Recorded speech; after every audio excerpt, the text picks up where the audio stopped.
हमारा शरीर छोटी मोटी बीमारियां खुद ही ठीक करता है। ये बड़ी बीमारियां हमारी ही गलती की वजह से, ये छोटी छोटी बीमारियां जब बड़ी हो जाती हैं तो तब उसके घातक परिणाम मिलते हैं। उन्हीं में से है जो हमारे शरीर के वेग हैं, उन्हें हमें कभी भी रोकना नहीं चाहिए। लोग क्या करते हैं, उनको रोकते हैं और जिसकी वजह से पहले वो चीजें छोटी होती हैं और फिर शरीर के अंदर जब जमा हो जाती हैं, धीरे धीरे जब जमा होने के बाद वो चीज ज्यादा हो जाती है तो फिर वो बड़ी बीमारी के रूप में बाहर निकलती है। शरीर के वेग कौन कौन से हैं? सबसे पहले जैसे नींद से ही बात कर लेते हैं। आप ध्यान देना कि जब भी हम पूरी नींद लेते हैं उस दिन सुबह हमें फ्रेशनेस लगती है, ऐसे लगता है कि आज हमारे शरीर में एनर्जी है, हम कुछ भी करने के लिए पूरे प्रिपेयर हैं।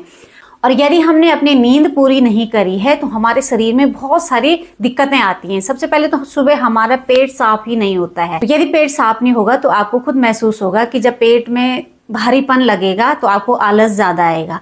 आलस ज्यादा आएगा तो पेट में जो खाना है जो हमारी आंतों में है वो सड़ेगा, आंतों में चिपकेगा और उसके कितने सारे रोग हो जाते हैं हमें पेट की वजह से। जिनको भी कॉन्स्टिपेशन की समस्या होती है तो उनको भी ये चीज ध्यान देना है कि अपनी नींद को प्रॉपर लेना है। ये हो गया। अगला हम बात करेंगे, सिंपल सा है, हंसना। कई बार क्या होता है कि हमें अंदर से हंसी आ रही होती है लेकिन हम किसी कारणवश नहीं हंस पाते हैं। फालतू का नहीं हंसना चाहिए, लेकिन यदि हमें नेचुरल हंसी अगर आ रही है तो खुल के हंसना चाहिए। उससे हमारे शरीर में हैप्पी हार्मोन्स रिलीज होते हैं और जब हैप्पी हार्मोन्स रिलीज होते हैं तो हमारे बॉडी के फंक्शन को काम करने में बहुत मजा आता है। अलग अलग ग्रंथियों से ये हैप्पी हार्मोन्स निकलते हैं। इनमें एक पीनियल ग्लैंड भी है जो इसको बहुत मदद करती है कि हमारे शरीर में हैप्पी हार्मोन्स जब रिलीज होंगे तो पूरी बॉडी के सिस्टम हमारे अच्छे से काम करेंगे। अगला आता है छींक आना।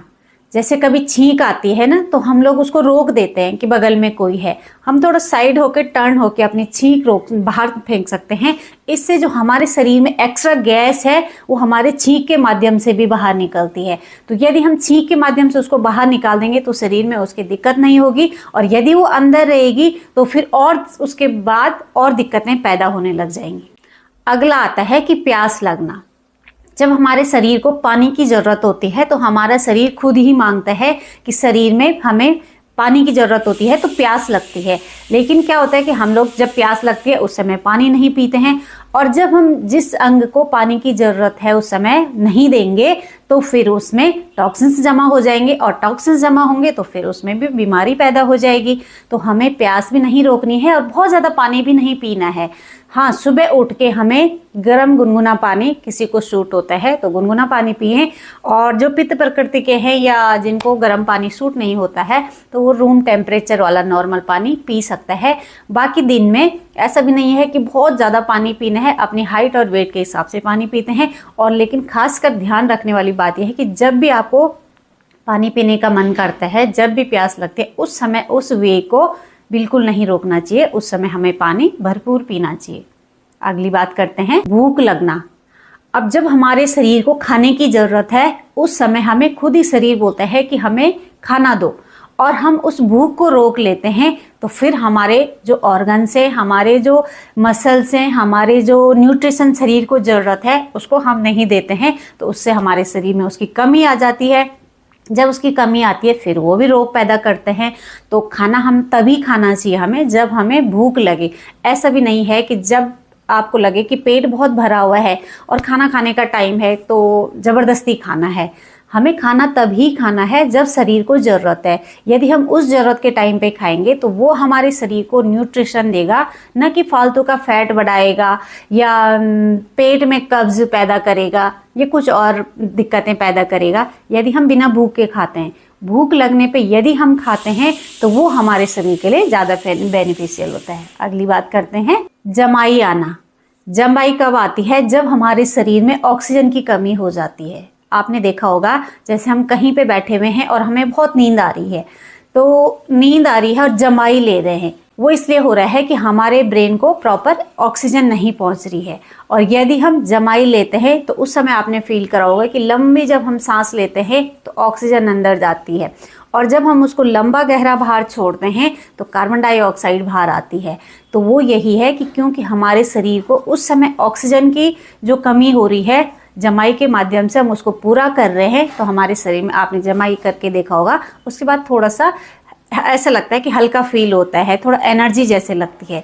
तो इसको भी कभी नहीं रोकना चाहिए कि यदि जमाई आ रही है और आप रोक रहे हो। हाँ, बहुत सारे लोगों के बीच में बैठे हुए हो तो साइड में होके या किनारे से चुपके से आप हाथ मुंह पे रख के जमाई ले सकते हो, लेकिन रोकना नहीं है। अगली बात कर बाथरूम का रोकना। तो यदि हम बाथरूम को भी रोकते हैं, उससे भी हमारे किडनी पे प्रेशर पड़ता है, यूरिनल पे जो ट्रैक है उस पे प्रेशर पड़ता है, शरीर में बहुत सारी ग्रंथियों पे प्रेशर पड़ता है। यदि हम टॉयलेट को, बाथरूम को रोकते हैं तो शरीर के टॉक्सिन्स बाहर रिलीज कैसे होंगे? उसको रोकना नहीं है। जब भी प्रेशर बने आपको तुरंत जाना है, क्योंकि यूरिन में वो चीज़ें हैं जो हमारे शरीर को ज़रूरत नहीं है। जो हमारे शरीर का वेस्ट मटेरियल है वो यूरिन के माध्यम से बाहर शरीर से फ्लैश आउट होता है। तो हमने क्या करना है कि यूरिन को रोकना नहीं है। यूरिन को रोकेंगे तो जो चीज़ बाहर आनी थी वही फिर शरीर के अंदर जाएगी, और शरीर के अंदर जाएगी तो टॉक्सिन्स पैदा होंगे, चाहे खून में है, ब्लड में खासकर उसमें टॉक्सिन्स पैदा हो जाते हैं, जो कि यदि ब्लड गंदा हो जाएगा तो शरीर में गंदा ब्लड सर्कुलेशन होगा तो उससे बीमारियां ज़्यादा हो जाएंगी। तो हमें ये भी ध्यान देना है। अगली बात हम करते हैं मल को भी ना रोकना। यदि हम मल को रोकते हैं तो वो भी हमारे शरीर का वेस्ट मटेरियल है। जो भी हमने खाना खाया है तो उसमें से जो न्यूट्रिशन थे वो हमारी बॉडी ने एब्जॉर्ब कर लिए हैं, अपने पास स्टोर कर लिए हैं। तो न्यूट्रिशन जो हमने लेने थे बॉडी ने वो ले ली है। बाकी जो वेस्ट मटेरियल है वो मल के माध्यम से बाहर होता है। तो हम क्या करते हैं, कई बार रोक लेते हैं। तो मल को भी नहीं रोकना चाहिए। हर स्वस्थ इंसान को एक दिन में 2 बार जरूर से फ्रेश होना चाहिए, सुबह के टाइम और शाम के टाइम।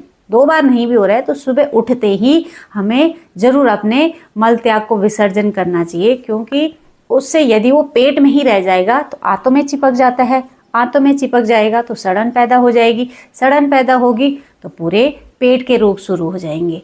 तो कोई भी पेट का रोग है उससे हमारे कब्ज से बहुत बड़ा इसका संबंध होता है।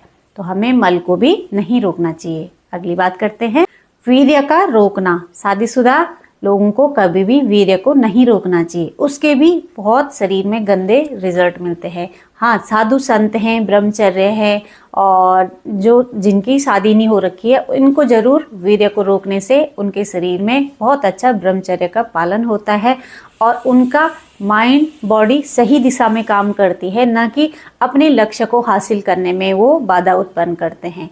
तो जो साधु संत हैं, आचार्य लोग हैं, और जिनकी शादी नहीं हो रखी है उनके लिए तो ये बहुत अच्छा है कि रोकना चाहिए, लेकिन जो शादीशुदा लोग हैं उनको भी ये चीज़ नहीं रोकनी चाहिए। तो आज के वीडियो में इतना ही। यदि वीडियो पसंद आया हो तो वीडियो को लाइक करें।